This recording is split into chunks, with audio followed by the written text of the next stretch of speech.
Blog Talk Radio. Welcome to the Nonprofit Coach with Ted Hart, the most listened to internet radio show in the nonprofit sector, dedicated to helping your charity succeed. It's no secret that combining online and offline techniques is the key to modern-day fundraising success, and practical advice is what you need. The Nonprofit Coach with Ted Hart is the perfect landing point to learn from experts around the world who provide advice you can use. Ted Hart is without a doubt one of the foremost nonprofit thought leaders. Also a successful author, his books range from successful online fundraising to the use of social media and how to make your nonprofit green. Guests on the Nonprofit Coach are leaders in their field who share tips and trade secrets for nonprofit management and fundraising success. Ted lectures around the world, but now he's here for you. From the latest in charity news, technology, fundraising, and social networking, Ted and his guests help you and your organization move to greater levels of efficiency and fundraising success. This is a live call-in show. Add your voice by calling 347-324-3080. After the show, you can find all our podcasts at tedhart.com. Click on Radio. Don't forget to dial 347-324-3080. Now, welcome the host of the Nonprofit Coach, Ted Hart. And welcome here to the latest edition of the Nonprofit Coach with Ted Hart. Thank you for joining us today.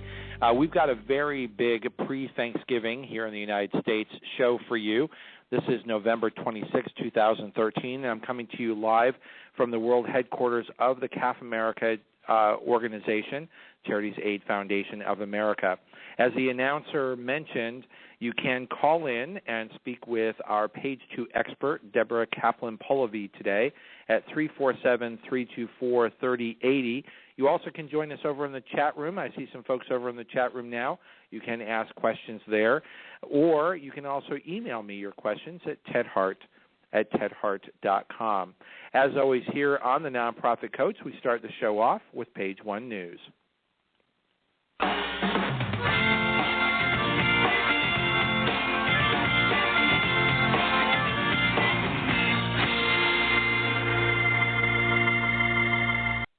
You can follow along on Page 1 News by going to tedhart.com, click on Radio Links. You'll not only find the radio links for today's show, but all the very best links available in the nonprofit sector, going back over the last couple of years of this program. We are now fast approaching our 4-year anniversary, which will come up in March of next year. First up here in the radio links for today, Page 1 News, comes to us from Cone Communications. The Public Relations and Marketing Group have now released their 2013 Cone Communications Global CSR Study. This is really terrific stuff talking about the corporate social responsibility and giving you more information about the corporations that are covered in this report. You can download the report and get a copy for yourself by going to tedhart.com and click on Radio Links. Next up here on the Nonprofit Coach is a reminder from the Nonprofit Times that they have extended the deadline for the Nonprofit PR Awards. That deadline is now, there is a late fee, but you can still get in your submissions in a wide range of categories as long as you submit by December 4th. They will be, they have the PR news staff and the panel of corporate, nonprofit, and public relations agencies that will be the judges for this, and they will be honored at an awards ceremony spring 2014 in Washington, D.C. So last year's winners included the United Nations Foundation, American Heart Association, Nature Conservancy, and others. So check out all the details. If you've done some good work in public relations in the nonprofit sector, you can find that at tedhart.com. Next up here on the Nonprofit Coach, Page 1 News comes to us from 101 Fundraising, the crowd blog on fundraising. And they're making a very good point, particularly at this time of year.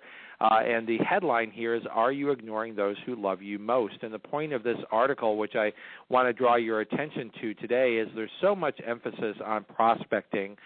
There's so much emphasis on finding new donors, new supporters for your organization, whereas you have done so much work in building a relationship with donors over months, years. What are you doing to show the love for your current donors and to maintain the relationship that you have and to renew support for your nonprofit organization? So a very well done article and reminder about the need to spend time really developing the relationships of your current and past supporters. You can find that over in the radio links today.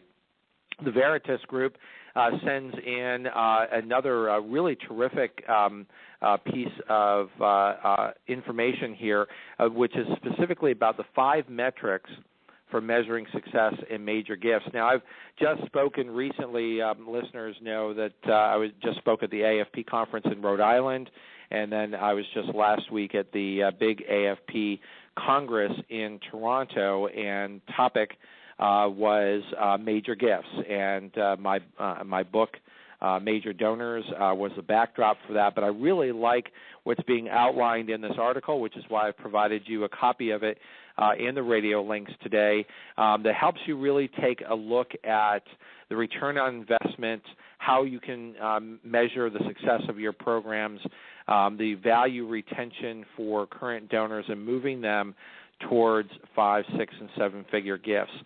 So this is well done information that I want to draw your attention to, and of course you can find that over in the radio links today. It is that time of our programming schedule. Each month we have an expert from the group over at GuideStar that come in and provide us with updated information from GuideStar. It's known as the GuideStar Minute. And today we have marketing specialist Jenny Taylor with us. Jenny, welcome to the Nonprofit Coach Radio Show. Thank you so much for inviting me, Ted. Well, it's always a pleasure to have someone each month from GuideStar to make sure that we stay abreast of what is happening over at GuideStar. And one of the reasons why we do that, which I'm sure you're aware and I want to remind our listeners, is because here on the Nonprofit Coach radio show, we do often speak of the 6 pillars of success that we've developed for nonprofit organizations online. Number 1, of course, is a well-designed website, strong email program full of unique content about your organization. We believe the number 2 most important thing that charities in the United States can be doing to succeed online is to have what we call a strong GuideStar strategy. And the reason that GuideStar is so important is because of the data that you have and those who use that data on a regular basis. So that's why we invite GuideStar each month to come and keep us up to date with the ever-changing activities over at GuideStar. So, Jenny, thank you for joining us today. What's going on at GuideStar? Well, as you know, Ted, this time of year is really big for nonprofits and for your listeners. It's all about end-of-year giving. It's the last fundraising push. So we've launched a campaign to help nonprofits fundraise more effectively in these last 6 weeks or so. We have a new webpage. It's located at npo.gs/giving center, and on it we've got some fundraising tips that'll help nonprofits point to their impact. Well, that sounds very, very timely. And, of course, the whole issue of impact and measuring impact is extremely important to donors. So help us understand where GuideStar is providing service in that area. Absolutely. So we've got some tip sheets that'll help nonprofits in this process. And some of the things that we recommend is, as you mentioned, and we're so happy that you're a big fan, updating your GuideStar Exchange profile is always a great way to show your prospective donors beyond the numbers. It shows what kind of programs you're doing and just the impact that you're having in your community. And just remind everybody, Jenny, certainly having a profile on a site like GuideStar, I guess there's really no downside to that. But we believe here on the Nonprofit Coach that the real reason why nonprofits need to be doing that and why it needs to become a fundraising priority is because of those who use your data and link in a variety of different ways to the GuideStar site. Can you give us just, because I think it's timely this time of year, just to remind people who uses GuideStar? Absolutely. So we've got two big silos that this information goes out to. We've got much more than that, but giving season related, we have big foundations that do come to our website. They look to verify nonprofit status, but they're also really starting to look at the exchange data. A new thing that we announced last week is that we are partnered with the Technology Affinity Group, and we have launched something called Simplify. And this is a big thing that we're working on for next year, so stay tuned. But what our goal is to have organizations enter the data into their exchange and have that feed into the grant-making process. So instead of having to fill out all the different grant applications, we're hoping to kind of have a one-stop shop that'll autofill a lot of those online applications for those big grant makers. Well, that could be a big saving and also an opportunity to have some standardized information. So once again, but you also feed a number of websites that Yes. directly connect to high net worth individuals, foundations, and corporations who are looking for charitable information. Give us a thumbnail of that. Absolutely. So our data is pushed out to Network for Good, Just Give, Facebook Causes, and Schwab Charitable Trust. So among many others, we have about 20 to 30 partners that get the information from our website. So updated information is very important this time of year to make sure that all those donations get to you. That's terrific. That's terrific. Well, Jenny, anything else for this month's GuideStar Minute? Really quickly, we have a really fun Twitter campaign going on. It's #IGive and the number 4. And we're just asking people to print out a piece of paper that says their favorite cause and what motivates them to give, and to post that on our Twitter page with that hashtag. So it's really fun that's to see great. pictures coming through. What a wonderful opportunity for people to show it in this giving season, and right on the heels of on the eve rather of Giving Tuesday, which I think is a great opportunity. So, Jenny, thank you for joining us, and happy Thanksgiving. Thank you so much. Happy Thanksgiving to you too. Terrific, and we'll have a representative of GuideStar again with us next month for the holiday version of the GuideStar Minute. Back here on the Nonprofit Coach Page 1 News comes to us actually from the Secretary of State for Colorado. Scott Gessler has announced just recently that they are going to have a first series in Colorado on nonprofit board education. We're sharing this with you because we really want to applaud the Secretary of State of Colorado for taking so seriously the importance of strong nonprofits for a strong community.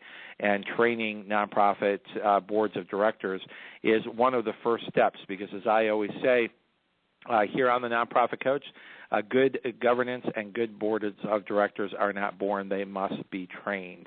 So bravo to the state of Colorado and the Secretary of State, Scott Gessler. You can read all about it in the release from the Colorado Secretary of State at tedhart.com. I just mentioned with the GuideStar Minute, just mentioned that we are on the eve of next week's Giving Tuesday. There is an article posted over in the Chronicle Philanthropy drawing attention to the city of Baltimore and their very concentrated effort called Baltimore Gives More. And this is in celebration of Giving Tuesday, which is an event on the Tuesday following Thanksgiving each year. And I'll just make a note that CAF America, being the foremost international grant-making organization here in the United States, follows Giving Tuesday with a day of international giving. So just mark your calendars that Giving Tuesday is December 3rd, 2013, and the day of international giving is December 10th, 2013. And you can get more information about the Day of International Giving at cafamerica.org. That's cafamerica.org. And more information about Giving Tuesday at tedhart.com. Next up here, and wrapping up our Page 1 news so that we can get right over to our Page 2 expert, is to draw your attention to the Google Analytics Academy. They have a free training program for you that is the Digital Analytics Fundamentals course. This was actually held in December, but the course materials remain accessible, and now you can complete the lessons for the Digital Analytics Fundamentals program at your own pace. You can find the link and all of the information so that you can learn to become an expert for your organization on Google Analytics. And let's keep in mind that Google and the Google World of Services for Nonprofit Organizations are part of the 6 pillars of success for nonprofit organizations. That wraps up page 1 news for today, and that means it's time for page 2.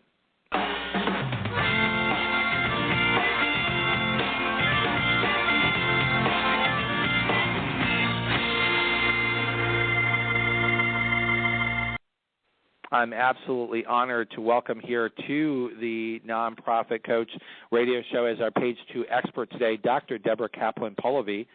Deborah began her professional career at Allied Jewish Community Services in Montreal, Quebec. She has gone on to serve in many capacities, including serving as a research associate at Yale University's program on nonprofit organizations. She has taught at McGill University and many other colleges. She writes on a regular basis for ejewishphilanthropy.com. As a consultant, she has participated in several very successful solicitations and trained many fundraising professionals on how to succeed in their positions, and I know that she has led many workshops on the role of the board, so I'm sure that she was listening intently with the little shout-out to the Secretary of State for Colorado, because I think we both agree how important it is to build and to train strong nonprofit organization boards of directors. Her doctoral degree is from Heller School for Social Policy and Management at Brandeis University, and you can find her website at deborahpolivy.com. And, of course, today she's here live on the Nonprofit Coach. Debbie, welcome here to the Nonprofit Coach. Thanks, Ted. I'm very excited to be with you. Well, it's great to have you here today, and, of course, the topic, but you're an expert in so many different areas. Our topic today is donor cultivation and the Donor Lifecycle Map, which, I think everyone who's listening today intently wants to understand how this program in particular today can really help them prepare for a very successful 2014. But let's take a step back before we get into those details and just give us a bit of a background information on Deborah Kaplan Polivy, the consultant. Deborah Kaplan Polivy, the consultant, has been in development for, I'm not going to tell you how many years, but a lot of them. And the clients I deal with usually call because they want some help with endowment development programs or coaching in relation to their whole development operation. And that's what I do. I do a lot of speaking, a lot of training. The next couple of months are just a huge number of workshops in training development staff according to the model in my new book, which I assume we're going to be talking about this morning. Or this Absolutely. afternoon. That's right. Well, that's the main topic today. So why don't we start off with sort of introducing the book and also why you wrote this book, why you thought it was an important contribution to our industry. I wrote the book for 3 reasons, and the first you just talked about was I felt that I really had a contribution to make to the industry. I had a model, or I came upon a model of why we do what we do. I felt that there were countless books on what to do and how to do it, but not so much on why we do it, not so much a theory for development. So that's one of the main reasons I wrote the book. The second one is the book is very much involved with donor cultivation tools, mechanisms that we use to move donors along the Donor Lifecycle Map, which I understand is posted on your website. People can really take a look at it as we're speaking. And I thought that we could do away with a lot of waste in terms of how we use these cultivation tools. And we keep talking about, you've already mentioned several times on the program about this time of year. This time of year we get countless letters, countless postcards, countless materials from nonprofit organizations, and I probably, like many of your listeners, throw most of them away. So I was hoping with a Donor Lifecycle Map and the cogent application of donor cultivation tools. Why do we use what we choose? How do we move donors around the donor lifecycle map using select cultivation tools? In the long run, we may save money and save resources for our nonprofit organizations. And I think the third reason I wrote the book was really personal. I'd spent a lot of time in academia. I thought I had something to say, and I always wanted to write a book, and this was the first time that I really felt that I had that which was important enough to put between the covers, and obviously Wiley felt the same way and agreed to publish it. Well, and Wiley, as we all know, is quite particular about picking the very best content and those who have an important contribution to make. So help us understand the paradigm based on cultivation, and of course the donor lifecycle map itself is sort of the basis of our discussion today. And as you know, and I'll point out to our listeners today, is in the program notice for today, which can be found at tedhart.com, click on radio. You also can find the donor lifecycle map in the radio links today at tedhart.com as well. So we've posted it a couple of different places to make sure that everybody can find it as they're listening today, but also listening on the podcast later. Thanks, Ted. I came to the concept or the paradigm probably maybe indirectly. I, like probably many of your listeners, worked as an employee in not-for-profit organizations, and I always did donor cultivation, I guess somewhat intuitively. I knew that I wanted more donors the next year, giving more money the next year. And so we wrote letters, and we had face-to-face meetings, and we had brochures, and we had newsletters, and we developed social media content, et cetera, and so forth. And then I went and became a consultant, and I had innumerable calls asking me to help them raise money. They were in some kind of financial distress, and they needed between $500,000 and $1 million very, very quickly. And so I was considered a fundraising expert. What do we do was pretty much the request. And when I asked people, well, what have they done to cultivate donors, there was always very little or even sometimes no response. So then I questioned myself, and I said, okay, maybe I don't know what donor cultivation really means. So I honestly went to Webster's Dictionary, and I looked up cultivate. And as you probably recognize, it comes from agriculture, and it means to foster the growth of. So the next question became, well, how does that apply to what we do in development? And the answer is pretty easy in terms of two responses. We're trying to foster the growth of more donors, giving more money. But the third piece, when I really pushed myself, was we want to provide donors with more opportunities to give. So it was really to foster the growth of more donors, more money, and more opportunities. Then I came across Sarah Clifton's Donor Lifecycle Map on the 101 Fundraising blog, to which you alluded at the beginning of the show. And for those of you who can see it, it's circular in design. And I'll just describe it very quickly because of those of you who cannot see it. It's divided into sectors. So probably from 12 o'clock to 1 o'clock is first gift, then another sector is second gift, and maybe 2:30 to 3 is second year active.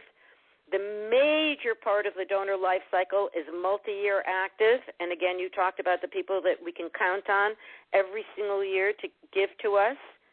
Then maybe from 9 o'clock to 10:30 is major or stretch giving, and stretch giving relates to the capacity of the donor. And finally, from 11 to 12 is ultimate giving. And when I looked at this diagram, I said, wow, this is actually what I'm trying to say in terms of why do we cultivate. We want to get people in the door. We want to move them along so that they're on a donor journey with us. And that's what the concept of cultivation is about. We want more donors coming in the door and staying with us over more opportunities. And her first gift, second gift, all the way to ultimate giving really demonstrated what all of these opportunities actually are. So that's where I got the definition of cultivation, the use of the graphic to illustrate the definition, and then finally I said to myself, okay, we have all of these cultivation tools, many of which I've mentioned. How do we use them effectively to move donors around the donor life cycle map? When are these cultivation tools appropriate, and when are they not? And that is really the paradigm. Well, and it's fascinating, and I think for all of us, and I do encourage everyone to go to tedhart.com and click on radio links and to be able to see this, because you did a really wonderful job giving sort of the visual description here, but to see it as well really kind of drives it home. And this really, what I like about this is it really starts making sense of sort of the age-old donor pyramid. Which of course has some utilization, but doesn't speak to the journey, and that's really, I think, what you bring to light here, is that these are real live people who are starting a relationship with an organization. How successful will that be? But what's the path for that journey? Correct. And so where is looking at the donor life cycle, of course, I think a lot of organizations are maybe better at sort of getting people into that first gift. But then what do you do from there, and how do you build that relationship, and how do you have that dialogue? So as you said, that's moving on to the second gift and then the second year active. Help us just that 25%. That quarter of the circle that makes up the donor life cycle map. Can you just get us through that in terms of description? Well, the cultivation tools that I recommend for getting from the first gift to the second gift is always thank you. Thank you, thank you, thank you. And, man, if we can do a personal thank you, if we can say to somebody, wow, you are a new donor to our organization, why did you give? What stimulated your giving? And to me, that's the key in all of this, because once we listen to the donor and we hear why, and I really don't care what size the gift.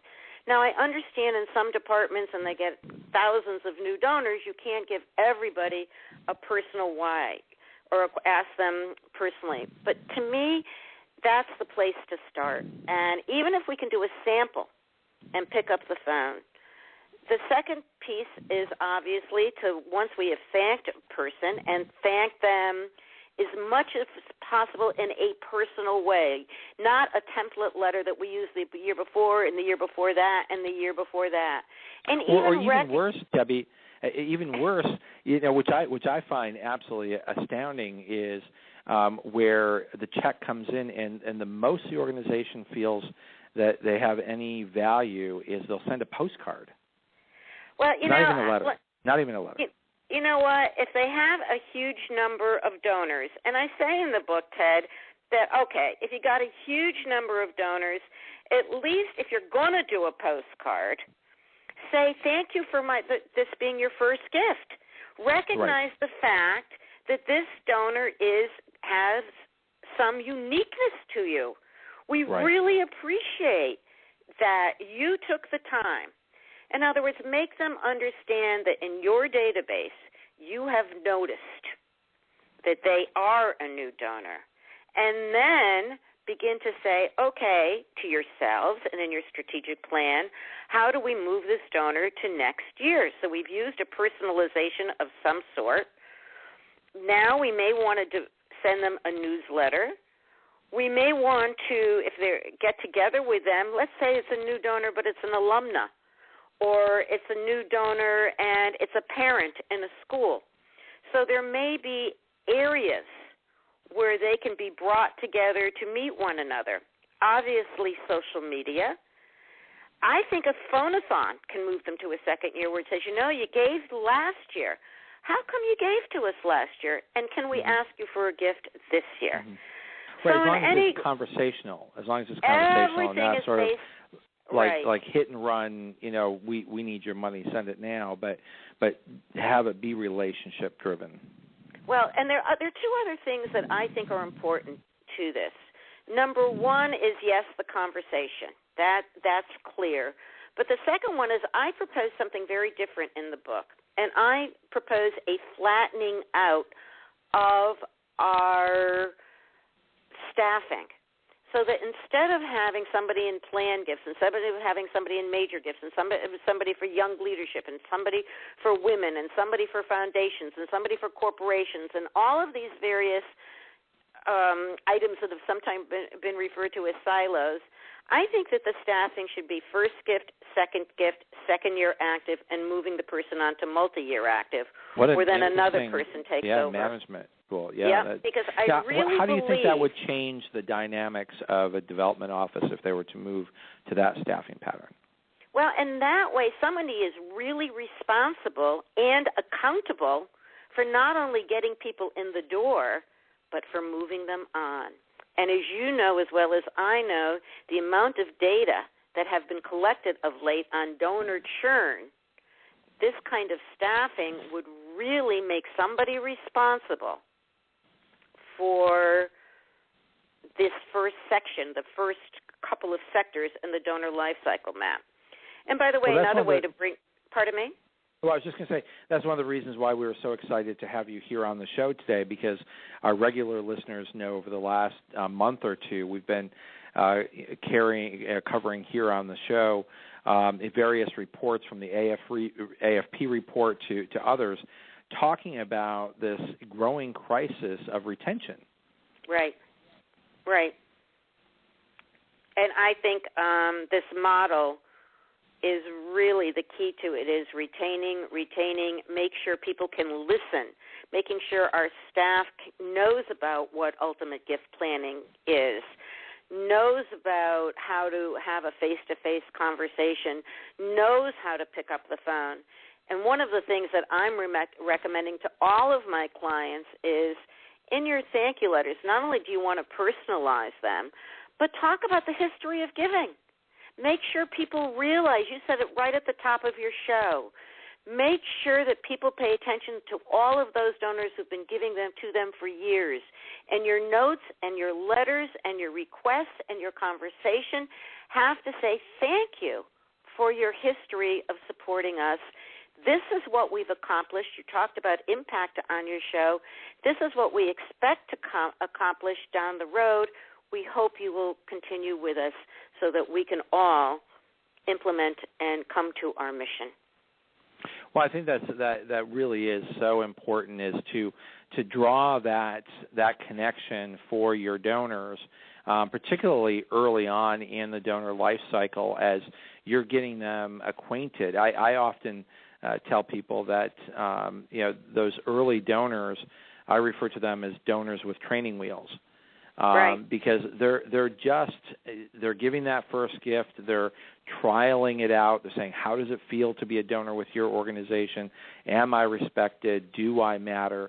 And if all that they see from you is give us more, give us more, give us more, and there's no sort of accountability that you create for yourself that says, listen, we take your money seriously, we're going to report to you, we're going to thank you, we're going to, all the things that you've talked about, that's how you move people on. But as you and I both know, organizations, you'll get an initial gift, $10, $25, $50, and then they've lost the donor, but they keep mailing.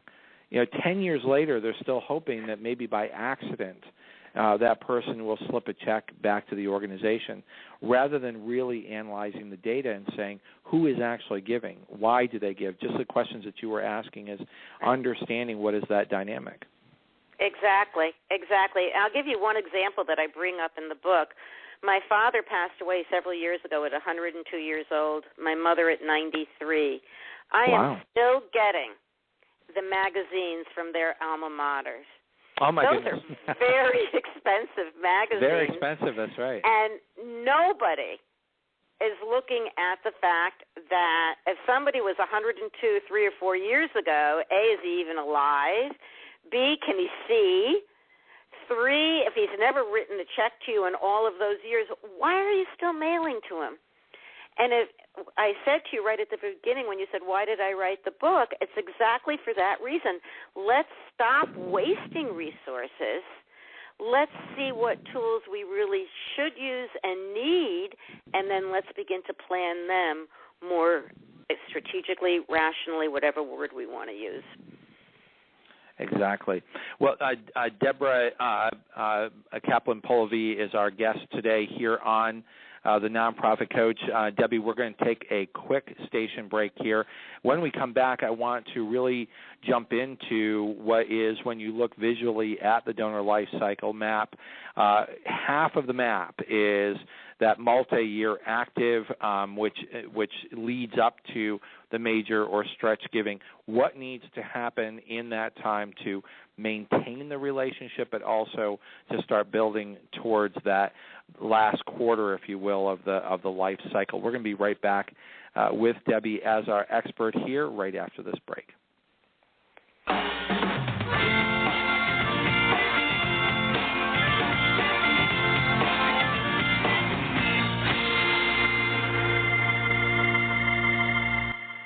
Just a programming note here. Just get your pencils out to make sure that your calendars are up to date. We are live here today with Deborah Kaplan Polivy on the Donor Lifecycle Map. Next week, December 3rd, here on the Nonprofit Coach, is a terrific day to catch up on past podcasts. We will not have a live show here. I will be in New York for the launch of the World Giving Index.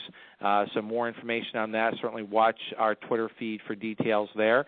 We will then be live back here on the Nonprofit Coach on December 10th. Very exciting, very timely, and important show.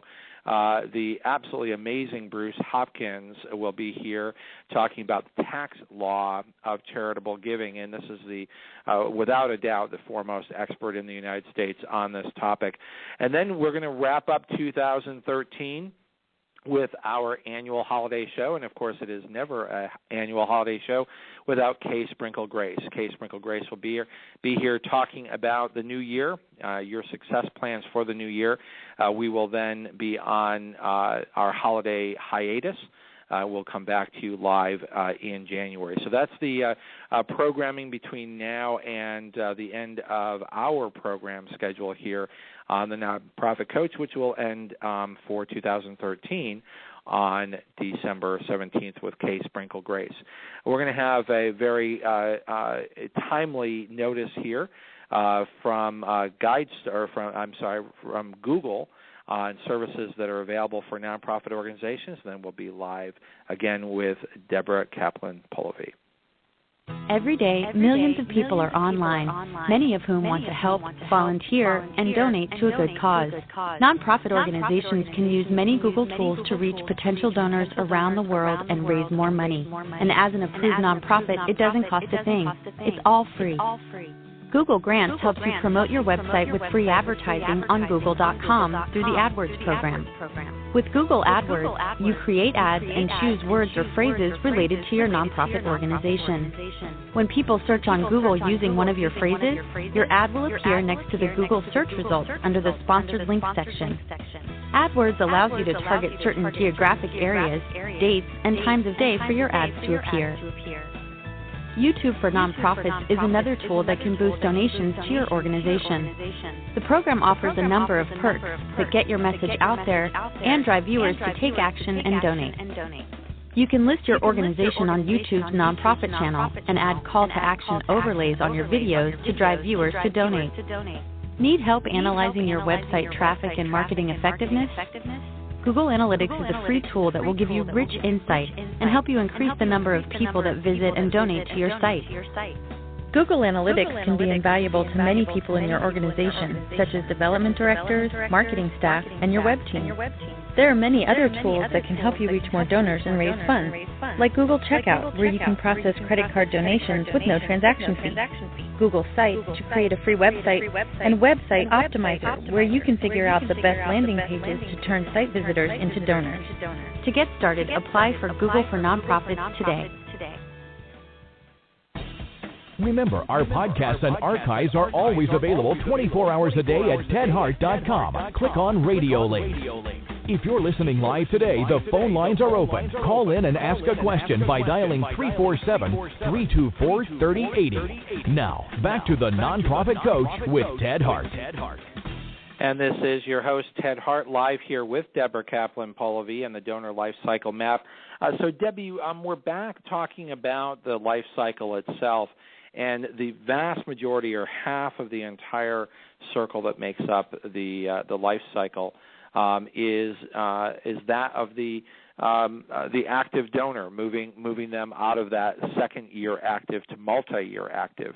What does that mean, and how do you get there? Well, number one, I think let's step back a minute and go to the second gift. Okay. People who have made a second gift are candidates for second year active or multi-year active. So, for example, you may want to pick up the phone and call somebody who's made a second year gift and said, we have all of these opportunities. You can go on an on-site visit, you can participate in the committee, et cetera, and so forth. There are a lot of people that are going to say, you know what, I love your organization, you're doing a great job, but I don't have the time to be active in it. So that person is going to jump from second gift to multi-year active and pretty much skip that second year active sector. And then, of course, the person who's in the second year active sector who participates in all of these opportunities, they usually, unless you've really annoyed them, are going to move off to the multi-year active sector. So there are really two ways to get there. Now, once somebody gets to multi-year active, that's the arena where I think people are pretty much ignored. And how so? How so are ignored? Okay, let's say you have an event. And people are coming to the event, and whom are you going to pay the most attention to if you're a staff person or even a board member in your job of hosting or cajoling a donor? You're going to pay attention to the people who are your first-time donors. You're going to pay attention to your major gift donors. That was the way in which we've always operated. Ted, excuse me 1 minute. I'm getting an echo. Is there any way we can get rid of that? I'm not getting it, but let me just try putting you on hold and bringing you back. Okay.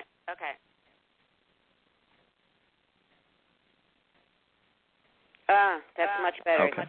Is that much better? No, it's still an echo. Okay, as long as you're not getting it. I'm not, and I'm sorry that you are. So that's really one of the ways in which we don't pay attention to the people who are regulars at our events. We expect them to be there. We don't recognize them. We don't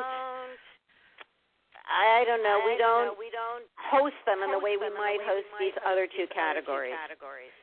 The other thing that I think is fascinating about the multi-year active sector, which is what I began to realize in writing the book, is if we take the old-fashioned donor pyramid, the major section, the largest section of that pyramid is the base. Those are the people who've been giving us the smallest amount of money. If you overlap that donor period on the multi-year active component of the Donor Lifecycle Map, you have a great deal of people who may be giving a long time small amounts of money. And maybe no one has ever paid attention to them.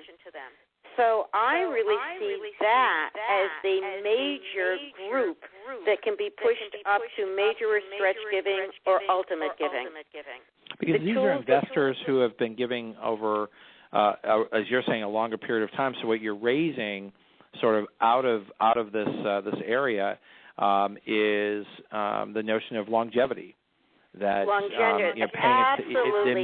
they may not be large donors, but someone, I'm guessing you're saying, someone who has, sort of religiously given you $50 or $100 every single year, you may not be seeing them as someone who can move along the life cycle, but what you're saying is here's a missed opportunity. Absolutely. And moreover, these are the people who are certainly ultimate giving prospects. And if we have a flat staffing, someone is going to finally pay attention to these people, as opposed to writing a template letter and getting the donation year after year after year. Other things that can be done to move them along is special recognition groups, people who've been giving 25 years or more, 10 years or more, whatever the notion that a nonprofit selects. Events for people who've been giving for this amount of time, special educational opportunities. And one of the things that I read, and I agree, is there's so many people in this sector who no one really knows, doesn't know what their capacity is, and therefore, having never met with them, doesn't even know what their interests are, and hasn't even asked them for what's been called that transformational gift, or at least the capacity gift at their own income level. So the sort of restructuring of the traditional development office, or the restructuring of how we view donors, I'm taking away from what you're saying is moving it out of sort of that immediate, what are you going to give to me this year, and taking a look at more, as your life cycle says, sort of the lifetime value, the longer-term relationships that may never have surfaced as being major, but cumulatively they might. And not only that, but once you have a discussion with these people and you get to know them, your annual campaign, yes, but they also may be candidates for capital gifts. They may be candidates for special opportunities. They may be endowment potential donors. They may be deferred gift potential donors. You never know till you sit and talk with them. And organizations are always finding that they're getting bequests from people that gave them small amounts over long periods of time. What might have happened had we talked to them, had we gotten to know them? Exactly. So what are some of the tips you said? Picking up the phone and calling, but it also comes down to whose job is it? Is that right? That's exactly. And it's got to be a priority. We've all learned that the large parts of any campaign come from your major donors, and so we know we have to make this. I'm sorry to keep interrupting you, but this echoes. It's very hard to answer you. But in any case, we all emphasize the major donors. We all emphasize the first gift donors. So my thinking is we've got to start emphasizing these multi-year active donors and do so through all kinds of tools. Great. But we're going to primarily the face-to-face conversations, the annual reports. I think donor satisfaction surveys are very important. We not only have to know what we do well, but we need people to tell us what we're not doing so well. Exactly. And how we can change. Debbie, I'm going to give you an opportunity to dial back in. We're going to take a really quick break. We're going to have a little bit of an introduction for some opportunities at Microsoft, and we'll be right back live with Deborah Kaplan Polivy. So dial right back in, Deborah. Okay, thank you. Introducing the new Office. Explore new services that personalize your experience and enjoy the freedom of Office when and where you need it, with seamless roaming access to your applications, your documents, your personalized settings. It's the Office you know and trust. Transform. Office introduces exciting new features and a gorgeous new look that make it easier for you to get things done.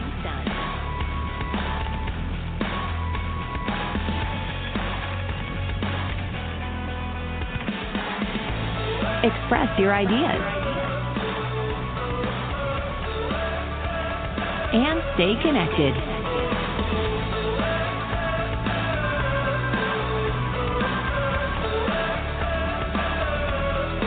Sign into your account from virtually anywhere and discover your documents and settings that stay with you on the Windows 8 devices you love. Imagine, Connect. Discover. Welcome to your modern office. Try it today. And we're back live with Deborah Kaplan Polivy. Deborah, Debbie, is that a little bit better? Yes, it's much better. Thank you. Okay, good. No, Well, you know, always take a station but break to make sure that you've got what you need. So bring us back to the donor life cycle, and keeping in mind that we have about 10 minutes left. I do want to make sure that some of the more interesting conclusions that you've drawn, and then how do we bring it full circle into those major sort of lifetime gifts? I think one of the conclusions that I draw, maybe the most important, is the role of the CEO in this whole process. The Compass Point report funded by the Haas Foundation, which came out, I think, earlier in the year, states very clearly that the CEO is the one on the bottom line that creates the culture or the environment of philanthropy. And I think when I read that report and I reflected back on my own experiences, I realized those organizations in which we did really well in terms of fundraising, even up into that ultimate gift, that we had a CEO 100% behind us. And in those organizations when we did not, the CEO was really almost an impediment to the development process. So that was a very important conclusion in writing the book. I think one of the other... I'm sorry, go on. Well, that comes back to your sort of reorganizing of staffing, because that now requires boards of directors to be putting emphasis on that when they're hiring a CEO, because there are a number of CEOs that do not view that as their job, and they go and hire somebody and make it their job. But what you're saying is you can't separate the two if you truly want to be successful. 100%. Terrific. The other major... I'm sorry, go on. No, you go ahead. The other major conclusion, I think for me, or it wasn't another major, but not maybe a major, but an interesting, was really the role of persuasion in development. In the old days, quote unquote, we used a lot of events, and an event state, or when we think about events, somebody has to be involved in the organization and invite someone else to participate with them. Or someone has to be an honoree and people want to come because of the nature of the honoree. In today's day and age, and you talked about it again at the top of the show, is the role of social media. But social media also depends upon someone being involved in the organization and persuading somebody else to either click on a website or make a donation or what have you. So persuasion was a very, very big issue for me in terms of getting that first gift person in the door, but then moving them on throughout the Donor Lifecycle Map. And probably another piece is obviously using your brochures, using your newsletters where you model other donors. And it's always nice to be able to conduct an interview with somebody and not ask for money and then use the data that one collects in a newsletter or brochure. Well, and there's so much power in asking for advice and actually sitting and listening to those that you're going to ultimately hope will support your organization. Absolutely. Your book is just a fascinating opportunity. It's the Donor Lifecycle Map, a new framework for fundraising, published by John Wiley and Sons. What is the principal audience for this book? Obviously, CEOs and development staff in nonprofit organizations. You referred to boards. I think it's very important for boards to read the book, not only in terms of the hiring of a CEO, but in terms of budgeting. All of us depend upon budgets for which the board is responsible, and I don't think a budget can be looked at from year to year to year. It has to be looked at over time, because that's the model of the Donor Lifecycle Map. Well, and of course, the emphasis for so many organizations is this year's budget. Exactly. And so they sort of quite literally budget donors to give in a 12-month cycle.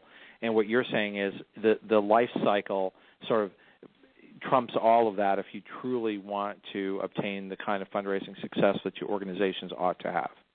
Exactly, and you can't measure based on what did we raise this year. How many new donors did we get this year? We have to be able to look at 2, 3, 4 years and really hope that all of those sectors in the Donor Lifecycle Map will grow, and that there will be more donors giving more money over more time. The third audience, I think, for the book is students and professors, teachers in nonprofit management courses.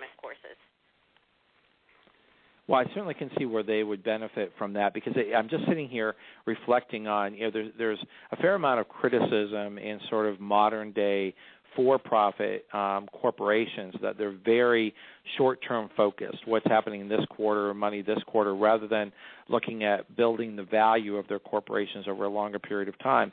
And this kind of points out that nonprofit organizations really are maybe not so much emphasis on the quarter, but certainly are much more short-term oriented than they ought to be. Correct. The other thing that corporations have that we don't have so very much in nonprofits is money for research and demonstration. So, yes, they're looking at the quarter in terms of the short term, but they're putting money away, so to speak, in investment for the future products down the line. And I'd like to see us do some of that, too.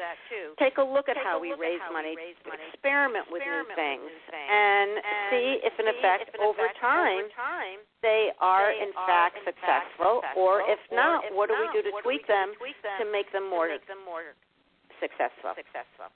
Exactly. Fascinating work here. Definitely food for thought as you're planning for 2014 is what can you do to put your organization on a path for longer sustainable growth than just what gifts are coming in this year. In the final couple of minutes that we have here on the show, Debbie, can you make sure that my listeners know how to reach you? I have a website, which is www.deborahpolivy.com, and all of my contact information is on that website. Terrific.